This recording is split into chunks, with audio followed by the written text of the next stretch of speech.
અને જગન્નાથપુરીના મંદિરની અંદર જે દરવાજા 5 વર્ષથી બંધ હતા એને ખોલી નાખવામાં આવ્યા છે। નમસ્કાર દર્શક મિત્રો, ઓડિશામાં ભાજપની સરકાર બની ગઈ છે અને મુખ્યમંત્રી તરીકે મોહન ચરણ માંઝીને પદ આપી દેવામાં આવ્યું છે। ઓડિશામાં જ્યારે વિધાનસભાની ચૂંટણી થઈ ત્યારે ભાજપે ચૂંટણી ઢંઢેરામાં એક વાયદો કર્યો હતો કે જગન્નાથ મંદિરના જે 3 દરવાજા 5 વર્ષથી બંધ છે એ દરવાજા ભાજપ જો સરકારમાં આવશે તો ખોલી દેવામાં આવશે। તો ભાજપે આજે એક મોટું એક્શન લીધું છે અને જગન્નાથપુરીના મંદિરની અંદર જે દરવાજા 5 વર્ષથી બંધ હતા એને ખોલી નાખવામાં આવ્યા છે।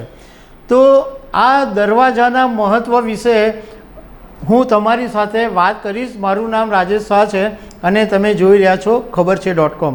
દર્શક મિત્રો, આ વખતે ઓડિશામાં વિધાનસભાની ચૂંટણી થઈ અને લોકસભાની ચૂંટણી પણ સાથે સાથે થઈ।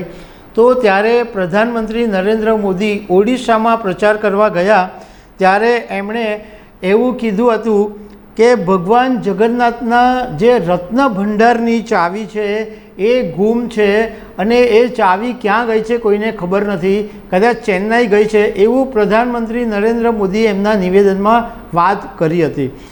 આ જે 3 દરવાજા ખોલી દેવામાં આવ્યા, આ ભગવાન જગન્નાથનું મંદિર છે એના 4 દરવાજા હતા। એક દરવાજો ચાલુ હતો અને 3 દરવાજા બંધ હતા। આજે 4 દરવાજા ખુલી ગયા છે। પરંતુ આ જે 4 દરવાજા છે એની વાત કરતાં પહેલાં આ દેશ અને દુનિયાનું જે પ્રસિદ્ધ ભગવાન જગન્નાથનું મંદિર છે એના રહસ્ય વિશે, એ મંદિર વિશે તમને હું જાણકારી આપીશ। ઓડિશાના જગન્નાથપુરીમાં આ ભગવાન જગન્નાથનું મંદિર આવેલું છે અને આ જે ભગવાન જગન્નાથનું મંદિર આવેલું છે એની અંદર 3 પ્રતિમાઓ છે। ભગવાન કૃષ્ણની, એમના ભાઈ બળદેવની અને બહેન સુભદ્રાની લાકડાની પ્રતિમા રાખવામાં આવેલી છે। અને આપણા ભારતનું જે 4 ધામ છે એમાંનું એક ધામ આ પુરીનું જગન્નાથ મંદિર છે।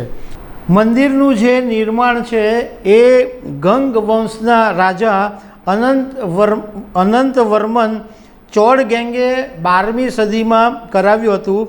અને એવી એક માન્યતા છે કે ભગવાન કૃષ્ણએ પોતાનો જે દેહ ત્યાગ કરેલો એ આ મંદિરમાં કરેલો અને ભગવાનના જે બાકીનું જે શરીર હતું એ પંચ મહાભૂતોમાં વિલીન થઈ ગયું હતું, પરંતુ એમનું જે હૃદય હતું એ ત્યાં ગાડી રહ્યું હતું। અને એવું માનવામાં આવે છે કે આ ભગવાનની લાકડાની જે પ્રતિમા છે એમાં ભગવાન કૃષ્ણનું હૃદય હજુ ધબકે છે।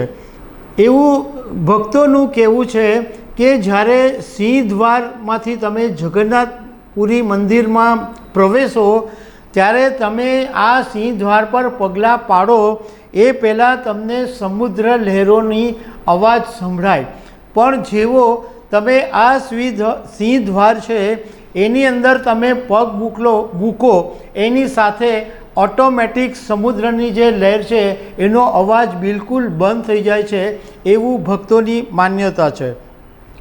બીજું કે આ મંદિરની અંદર એક એ વાત પણ છે કે જે પ્રસાદ તૈયાર કરવામાં આવે છે એ 7 માટીના વાસણોની અંદર તૈયાર કરવામાં આવે છે। અને નવાઈની વાત એમ છે કે ઉપરનું જે 7મું વાસણ હોય એમાંથી પ્રસાદને બનાવવાની તૈયારી કરવામાં આવે, એ પછી 6ઠામાં, એ પછી 5મામાં, એ પછી 4થામાં, એ પછી 3જામાં, એ પછી 2જામાં અને છેલ્લે 1લા નંબર પર, એવી રીતના જે માટીના વાસણો હોય એમાં આ પ્રસાદ તૈયાર કરવામાં આવે છે। બીજું કે જગન્નાથ મંદિરની અંદર એવું એક નિયમ છે કે માત્ર સનાતની હિન્દુઓને જ પ્રવેશ મળે છે। દિવંગત પ્રધાનમંત્રી ઇન્દિરા ગાંધીને પણ પ્રવેશ આપવામાં નહોતો આવ્યો। એક એવી જાણીતી વાત પણ છે કે જ્યારે મહાત્મા ગાંધી ઓડિશાની અંદર એક મીટિંગમાં ગયા હતા ત્યારે એમની સાથે એમના ગાંધીજીના પત્ની અને મહાદેવભાઈ દેસાઈ વગેરે પણ સાથે ગયા હતા. હવે જ્યારે મહાત્મા ગાંધી મિટિંગમાં હતા ત્યારે મહાદેવભાઈ દેસાઈ અને ગાંધીજીના પત્નીએ એવું નક્કી કર્યું કે ચાલો આપણે ઓડિશા સુધી આવ્યા છે તો જગન્નાથપુરી મંદિરના દર્શન પણ કરતા આવીએ. હવે ગાંધીજીના પત્ની અને મહાદેવભાઈ દેસાઈ દર્શન કરીને પાછા આવ્યા અને ગાંધીજી જ્યારે મિટિંગમાંથી પાછા આવ્યા ત્યારે એમણે વાત કરી કે અમે આજે જગન્નાથપુરીના દર્શન કરવા માટે ગયા હતા. તો આ વાત સાંભળીને ગાંધીજી ખૂબ ગુસ્સે ભરાયા હતા કે જે મંદિરની અંદર દલિતોને પ્રવેશ આપવામાં નહીં આવતો હોય એવા મંદિરમાં તમે કેમ ગયા? આ પણ એક વાત જાણીતી છે.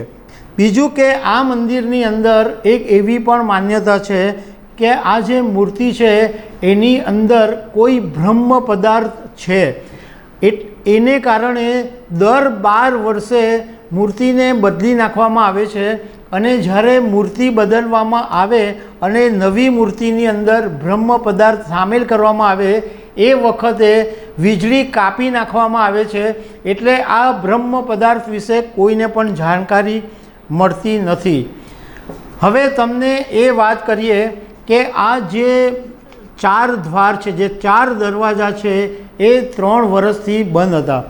હવે એક એવું કહેવામાં આવે છે કે આ જગન્નાથપુરીનું જે મંદિર છે એમાં જે વર્ષોથી રાજા મહારાજાઓ થઈ ગયા હતા એમના ઘણા બધા ઘરેણાઓ, ડાયમંડ્સ, જ્વેલરી આ બધું આ ખજાનાની અંદર પડ્યું હોઈ શકે છે. બીજું કે ભગવાન કૃષ્ણના, એમના ભાઈના સુભદ્રાના એ બધા જે જ્વેલર્સ, જે ઘરેણાઓ છે, જે કિંમતી વસ્તુઓ છે એ પણ આ ખજાનામાં હોઈ શકે છે. ભાજપે એવો દાવો કરેલો હતો કે આ દરવાજા એટલા માટે બંધ કરી દેવામાં આવ્યા છે કે આ ખજાનાની અંદર આ દરવાજાઓની અંદર ખજાનો છુપાયેલો છે, એટલે અમે જીતશું તો આ દરવાજો ખોલી નાખશું અને જે ખજાનો છે એ ખુલ્લો મૂકીશું, એવી વાત ભાજપે કરી હતી. જો કે મંદિરના લોકોનું, મંદિરના જે મેનેજમેન્ટ છે એમનું કહેવું એમ છે કે 2019ની અંદર જ્યારે કોરોના મહામારી હતી એને કારણે આ જે દરવાજાઓ હતા એ બંધ કરી દેવામાં આવ્યા હતા અને લોકોને માત્ર એક જ દરવાજાથી પ્રવેશ અને એક્ઝિટ બંને આપવામાં આવ્યા હતા, જેને કારણે સુરક્ષા અને જે પેલું કોરોના વખતે જે ગેપ રાખવાનો હતો એ વાત સચવાઈ શકે એટલા માટે આ મંદિરના દરવાજા બંધ રાખવામાં આવ્યા હતા.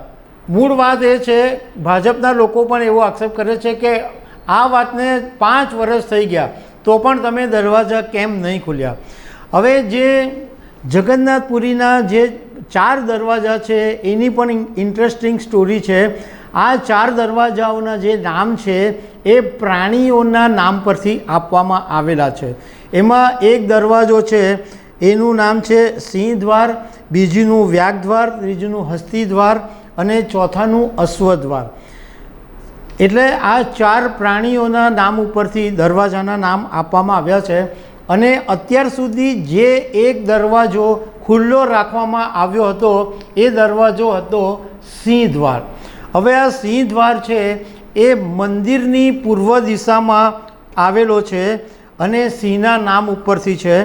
અને ભગવાન જગન્નાથના મંદિરનો જે પ્રવેશ છે એનો આ મુખ્ય દરવાજો છે અને એને મોક્ષ દ્વાર તરીકે પણ કહેવામાં આવે છે. બીજો જે છે વ્યાઘ દ્વાર. આ દરવાજો મંદિરની પશ્ચિમ દિશામાં આવેલો છે અને વાઘના નામ ઉપરથી આપવામાં આવેલું છે એનું નામ. એમ કહેવામાં આવે છે કે આ દરવાજો છે એ આકાંક્ષાનું પ્રતીક માનવામાં આવે છે અને આ દરવાજામાંથી સંત મહાત્માઓ કે જે ખાસ ભક્તો હોય એમને એન્ટ્રી આપવામાં આવતી હોય છે. ત્રીજો જે દરવાજો છે એ હસ્તી દ્વાર છે.